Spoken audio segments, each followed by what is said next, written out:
Hello.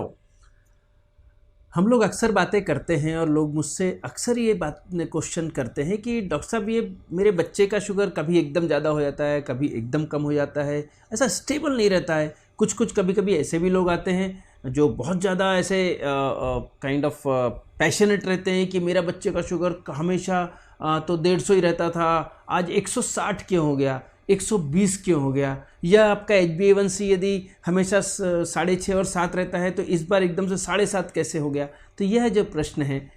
यह इनके बारे में आज हम बात करते हैं कि हमारे ब्लड शुगर स्टेबल क्यों नहीं रहते हैं, फ्लक्चुएट क्यों होते हैं, कम ज़्यादा क्यों होते हैं।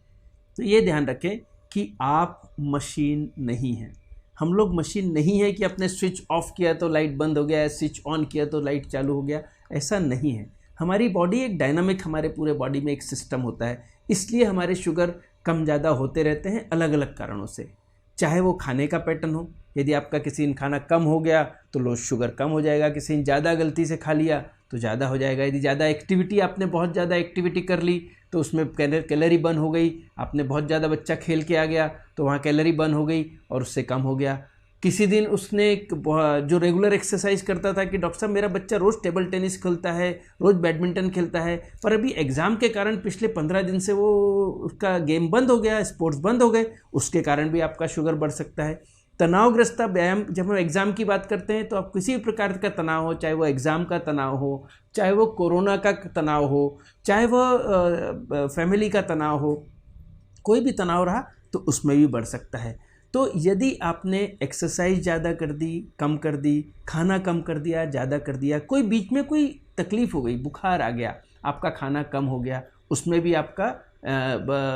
आपका शुगर कम हो सकता है। परंतु कभी कभी ये भी हो सकता है कि आपने कोई पेन किलर खा ली, खासकर बड़े लोगों के टाइप 2 डायबिटीज़ में होता है कि आपको हाथ पैर में दर्द हो रहा है, आपको पेन किलर खा ली, उससे आपका एकदम से शुगर कम होता है। कुछ कुछ एंटीबायोटिक्स होती हैं जिससे भी आपकी शुगर एकदम से कम हो सकती है। कुछ कुछ दवाइयाँ होती हैं जैसे स्टेरॉयड है, किसी कारण से स्टेरॉयड देने की ज़रूरत पड़ी और उससे शुगर एकदम से बढ़ गया। तो ऐसे बहुत सारे कारण हो सकते हैं जिनसे शुगर कम या ज़्यादा हो सकता है। एक बहुत इंपॉर्टेंट, जो लोग बच्चे इंसुलिन ले रहे हैं उनके लिए है, जब आप एक ही जगह पर बार बार इंसुलिन लेते हैं, चाहे वो पेट हो, चाहे वो पैर हो, चाहे कभी कभी आप हाथ में भी लेते होंगे, जब आप बार बार एक ही जगह इंसुलिन लेते हैं तो उस जगह सूजन आ जाती है, जिसको हम लोग लाइपो हाइपरट्रॉफी बोलते हैं, शॉर्ट में उसको लाइपो बोलते हैं, LIPO। तो उस जगह जब आप सूजन आ जाती है तो आप, चूंकि वो जगह सूजन आ जाती है तो वहाँ आप बार बार लेते हैं तो वहाँ दर्द भी होना बंद हो जाता है, और चूंकि वह जगह दर्द नहीं होता है आप वहीं पर इंसुलिन लगाते रहते हैं, परंतु उस सूजी हुई इंसुलिन के इंजेक्शन से जो जगह सूजती है उसमें इंसुलिन अच्छे से एब्जॉर्ब नहीं होता, और इसीलिए कभी भी आपकी शुगर एकदम से बढ़ जाती है और कभी भी एकदम से शुगर